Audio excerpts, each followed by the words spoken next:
कांग्रेस ने राजस्थान लोकसभा कैंडिडेट्स की पहली सूची जारी कर दी है, जिसमें बीकानेर संसदीय सीट से मदन गोपाल मेघवाल को प्रत्याशी बनाया गया है। हाँ, वही बीकानेर जिसकी संसदीय सीट की सुर्खियां पूरे देश में छाई हुई है। वजह है बीकानेर सांसद और केंद्रीय मंत्री अर्जुन राम मेघवाल की टिकट का उनके ही पार्टी के दिग्गज नेता देवी सिंह भाटी की तरफ से विरोध करना। देवी सिंह भाटी बीकानेर के कोलाइच से 7 बार विधायक चुने गए हैं। भाटी ने सरपंच से लेकर कैबिनेट मिनिस्टर तक का सफर तय किया है और अपनी ताकत और तेवर के चलते बड़े से बड़े सियासतदान को झुकने को मजबूर कर देते हैं। खबर अपडेट की टीम ने जब उनसे पूछा कि भाटी जी, आपके मुताबिक देवी सिंह भाटी कौन है, तो उन्होंने क्या जवाब दिया, आप खुद ही सुन लीजिए। 8 बरस तो ऊपर दिए, 12 बरस दिए सियार और वर्ष 18 36 दिए, आगे जीना है बेकार। आप सच्चाई पर कितनी उम्र लेके लोग मर गए तो पता ही नहीं, खबर नहीं। लेकिन अलाउद्दीन जो बालक थे 15-16 साल के, वो आज गीतों में गाए जाते हैं। आप अपने सच्चाई के ऊपर रहो, आम जन का नुकसान न हो और उस रास्ते पर चल पड़ो और वही रास्ता में लिए बैठो। देवी सिंह भाटी की छवि एक बेबाक राजनेता के तौर पर रही है। देश की मौजूदा व्यवस्थाओं से उनको खासा रोष है। व्यवस्थाओं से जुड़ा एक किस्सा सुनाते हुए उन्होंने कहा कि जब मैंने एक जज से सवाल पूछा कि जैसा अगर 5 आदमियों के सामने कोई किसी के मुंह के ऊपर थूक दे तो क्या जुर्म बनता है, क्या सजा दोगे? ये तो आईपीसी में प्रावधान ही नहीं। और उसका 5 आदमियों में थूकना, उसके मुंह के ऊपर उसका रोज मरना, और पुलिस वाला कहेगा कि इसका तो क्या मुकदमा करे। ये व्यवस्था में जगह जगह तो उसे कभी भी न्याय नहीं मिल सकता, कोई भी संतुष्ट नहीं हो सकता। आप और तो और लीजिए, इस हिंदुस्तान में 70 साल बाद में दिल्ली हमारी राजधानी देश की, वहां पानी के लिए, पीने के लिए त्राहिमाम मचता है। एक टैंकर मोहल्ले में आता है और चारों तरफ से पाइप और बाल्टियां जरीकन लेके आ जाते हैं। हिंदुस्तान में कोई नहीं कह सकता कि मैं शुद्ध पानी पी रहा हूं। जहां से स्टोरेज है, जिस पाइपलाइन से, गटर से आ रहा है, क्या हालत होती है। जबकि इस देश में पानी के कारण से कभी भी गांव नहीं छोड़ना पड़ता था और शुद्ध पेयजल मिलता था, कोई बीमार नहीं होता था।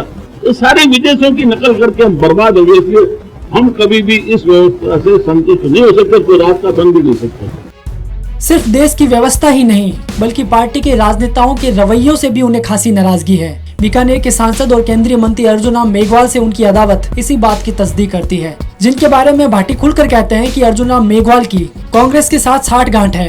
उनकी जाति को छोड़ दो, इसके अलावा आप किसी से भी पूछ लो, एससी वर्ग के दूसरे लोगों को, और दूसरे चाहे सवर्ण है, ओबीसी है, हर एक कहेगा कि नहीं, इनका रवैया ये ठीक नहीं है कि सिर्फ अपनी जाति के बारे में सोचते, जबकि 36 कौम ने सबने वोट देके, सहयोग देके इनको जीता है। और आपने हाल ही में देखा होगा कि 2 अप्रैल 2018 को जो एक विरोध प्रदर्शन हुआ था एट्रोसिटी एक्ट में संशोधन करने के लिए, उस समय मीडिया वालों ने पूछा कि भाई वो प्रदर्शन करने वाले तोड़फोड़ कर रहे हैं और लोगों की संपत्ति को नुकसान पहुंचा रहे हैं, तो आप उनको थोड़ा समझाइए, थोड़ा कोई बयान दीजिए। तो उन्होंने छूट के कहा कि नहीं, विचारों की अभिव्यक्ति की तो सबको छूट है, तो आग में घी डालने का काम क्या। इतना मुझे बहुत दर्द होता है कि हम सब 36 कौम एक गांव में, एक शहर, एक मोहल्ले में बरसों पीढ़ियों से रहते हैं, उनके बीच में दीवार खड़ी कर दी थी, मेघवाल एक तरफ और बाकी सब 36 कौम दूसरी तरफ, और उसी के कारण से आज इतना जहर फैल गया है कि कोई एक दूसरे के नजदीक आने के लिए तैयार नहीं।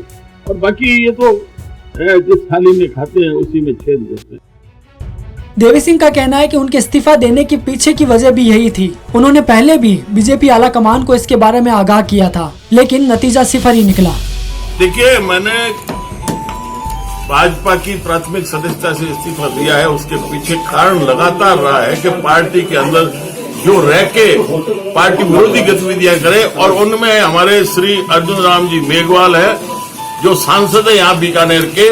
ये लगातार पार्टी में आने के बाद से गलत गतिविधियां कांग्रेस के साथ मिली भगत, उनकी गुप्त मंत्रणा। मैं नहीं कहता हूं, जो चुनाव लड़ते हैं उनको पता है, जो नेता है भाजपा के उनको पता है, कार्यकर्ताओं को पता है कि इस प्रकार की गतिविधियों में ये लगातार लिप्त रहे। मेरा काम था कि समय समय पर पार्टी के नेताओं को आगाह करना, मैंने उनको आगाह किया है। अभी भी मैं कल जयपुर जाके आया हूं, मैंने पार्टी के प्रदेश पदाधिकारी, हमारे प्रदेश अध्यक्ष जी और संगठन महामंत्री, उनको भी बताया है। केंद्रीय नेतृत्व श्री जावड़ेकर जी, श्री ओम प्रकाश जी माथुर साहब को भी मैंने बताया। हमारे जो प्रभारी सतीश जी पूनिया, उनको भी आगाह किया। लेकिन मुझे लगा कि इन्होंने तय कर रखा है कि पुनः इनको भाजपा से सांसद की टिकट दी जाएगी, इसलिए मैं इस्तीफा दे रहा हूँ। तो ये थे देवी सिंह भाटी, जिनका कहना है कि वो खुलकर अर्जुन राम मेघवाल का विरोध करेंगे। कांग्रेस ने मदन गोपाल मेघवाल को बीकानेर से लोकसभा प्रत्याशी बनाया है। चुनावी मौसम और विरोध के बिगुल, ऐसे में देखना दिलचस्प होगा कि क्या अर्जुन तीसरी बार निशाना लगा पाएंगे या नहीं। खबर अपडेट की रिपोर्ट।